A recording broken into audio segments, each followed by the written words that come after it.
नमस्कार, आप देख रहे हैं भारत न्यूज नेशन और मैं हूं आपके साथ ज्योतिका। आइए रुक करते हैं खबर की ओर। शहनवाज आलम ने कहा, पीएम से मुलाकात पर चंद्रचूड़ की दलील गुमराह करने वाली। गुरुदत्त सिंह, के नैयर और डीबी राय की श्रेणी में आना चाहते हैं चंद्रचूड़। लखनऊ 29 अक्टूबर 2024। कांग्रेस की राष्ट्रीय सचिव और बिहार से प्रभारी शहनवाज आलम ने कहा कि मुख्य न्यायाधीश DY चंद्रचूड़ ने प्रधानमंत्री से अपनी निजी मुलाकातों को जायज ठहराने के लिए बहुत कमजोर दलील दिया है। इससे सरकार के साथ उनकी मिलीभगत पर उठ रहे संदेह सच साबित हो जाते हैं। उनका आचरण महाभियोग के लिए भी उचित आधार बनता है। गौरतलब है कि पीएम मोदी से निजी मुलाकातों पर उठ रहे सवालों और बाबरी मस्जिद केस के फैसले पर उन्होंने कहा था कि सरकार के प्रमुख से उनका मिलना इसलिए जरूरी होता है कि न्यायपालिका का बजट सरकार देती है।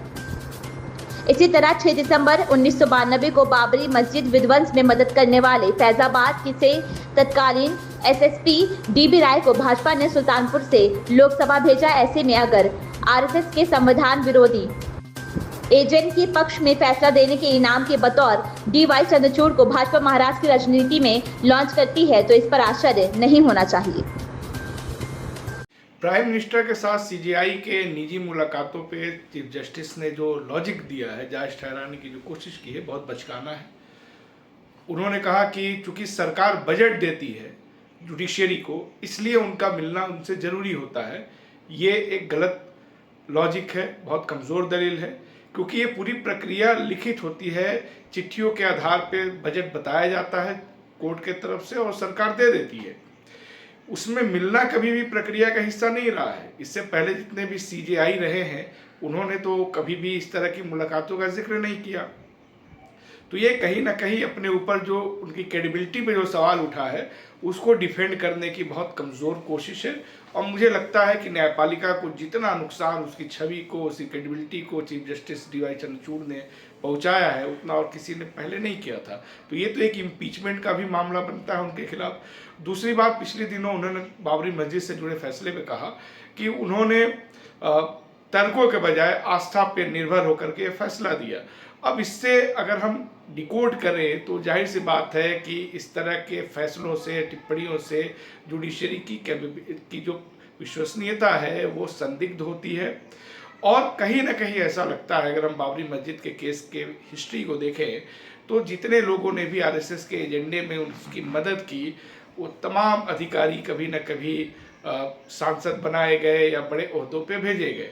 जैसे बाबरी मस्जिद के अंदर 22 दिसंबर को जब मूर्ति रखी गई, तो रखने में जो सिटी मजिस्ट्रेट थे गुरुदत्त सिंह, उनको इस्तीफा नौकरी से वो दिए और फिर उनको जनसंघ का जिला अध्यक्ष बना दिया गया फैजाबाद का। उस समय जो एक बड़े और अधिकारी थे, के नैयर, जो जिला मजिस्ट्रेट थे, वो तो रिटायरमेंट के बाद जनसंघ से दो बार सांसद रहे। उसी तरह हम देखते हैं कि बाबरी मस्जिद का जब विध्वंस हुआ तो उसमें अराजक तत्वों का सहयोग करने वाले जो तत्कालीन SP थे फैजाबाद के DB राय, उनको भी भारतीय जनता पार्टी ने सुल्तानपुर लोकसभा से टिकट दिया, वो 2 बार सांसद रहे। तो अगर आप इस पूरी प्रक्रिया को आप देखेंगे तो कोई आश्चर्य नहीं होगा कि DY चंद्रचूड़ को भी राजनीति में लॉन्च करने की कोशिश हो रही है और वो राजनीतिक फायदे के लिए इस तरह का फैसला उन्होंने दिलाया। ये बहुत अच्छी बात है कि उन्होंने स्वीकार कर लिया, क्योंकि बहुत सारे लोग बाद में स्वीकार करते हैं, लेकिन उन्होंने पहले ही स्वीकार कर लिया। तो हो सकता है कि महाराष्ट्र में उनको लॉन्च किया जाए, CM का फेस भी बनाया जा सकता है, ऐसा लग रहा है। तो ये इससे ओवरऑल जो क्रेडिबिलिटी है, विश्वसनीयता है न्यायपालिका की, वो बहुत कमज़ोर हुई है और वो इरेपरेबल है। इसको बनाने में बहुत समय लगेगा और इसलिए मेरा मानना है कि उनके खिलाफ तो इम्पीचमेंट की प्रक्रिया भी शुरू की जानी चाहिए।